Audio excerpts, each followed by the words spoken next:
I was working at a financial firm in New York City with a bunch of very smart people, and I had a brilliant boss I much admired.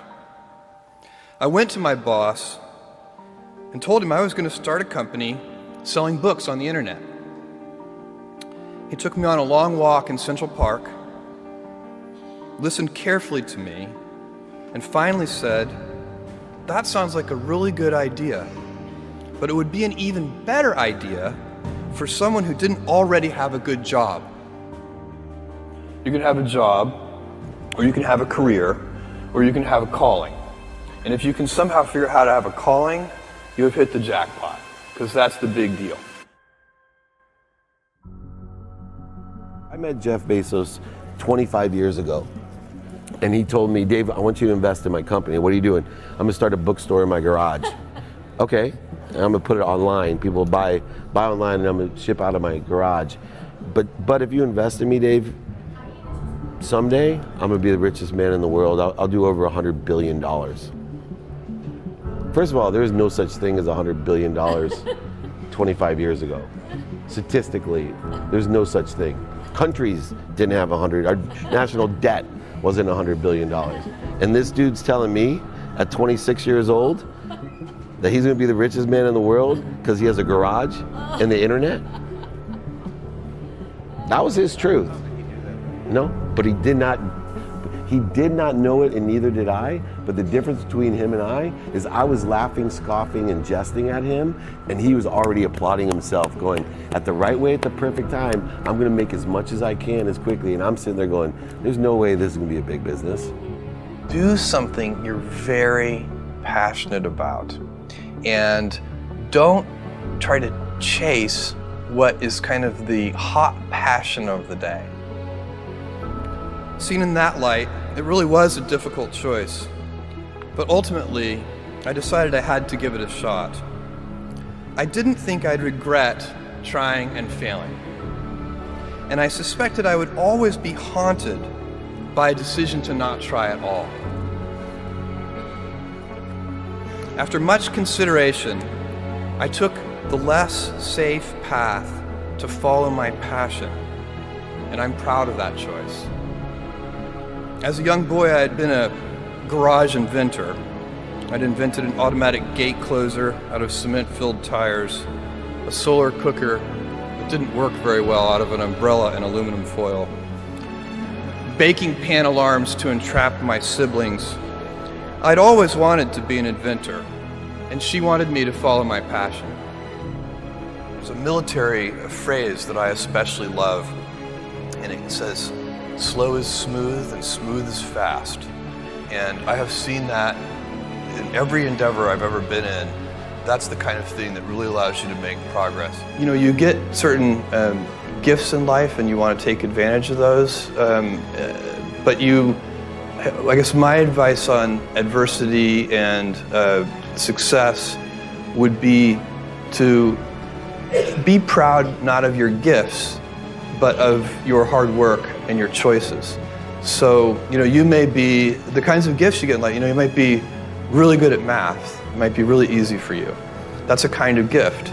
But practicing that math and taking it to the next step, that could be very challenging and hard, and take a lot of sweat. That's a choice. You can't really be proud of your gifts because they were given to you. You can be grateful for them and thankful for them. But your choices, you choose to work hard. You choose to do hard things. Those are choices that you can be proud of. You can choose. We all get to choose our life stories, and it's the choices that define us, not our gifts.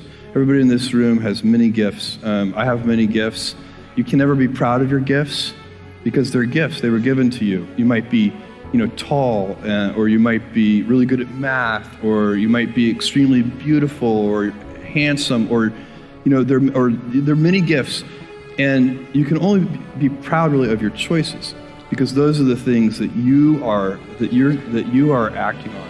And one of the most important choices that each of us has, and you know this just as well as I do, is you can choose a life of ease and comfort, or you can choose a life of service and adventure.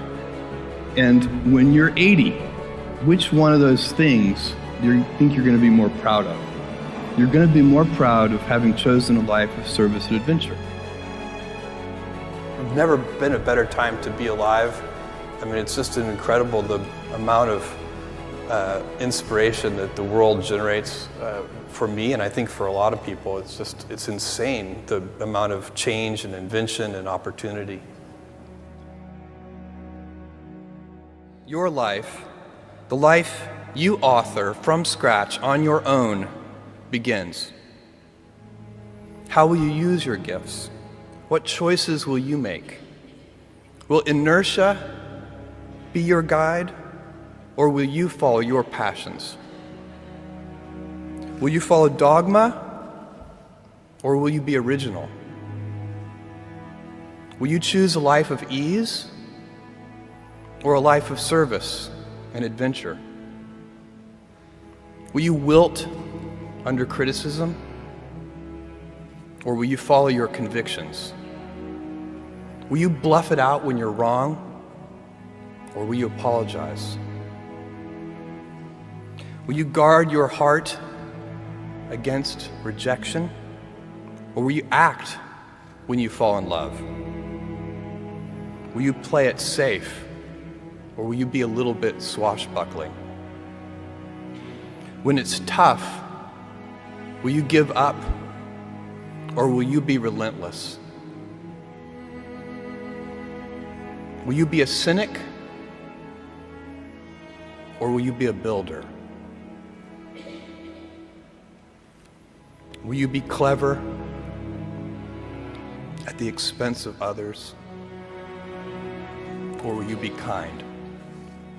Every time you figure out some way of providing tools and services that empower other people to deploy their creativity, you're really onto something. You know, you're very lucky if you have a career. A lot of people end up with a job. If you don't love your work, you're never going to be great at it. Jules Verne, Mark Twain, Galileo, Newton, all the curious from the ages would have wanted to be alive, most of all, right now. As a civilization, we will have so many gifts, just as you as individuals have so many individual gifts as you sit before me. How will you use these gifts? And will you take pride in your gifts or pride in your choices?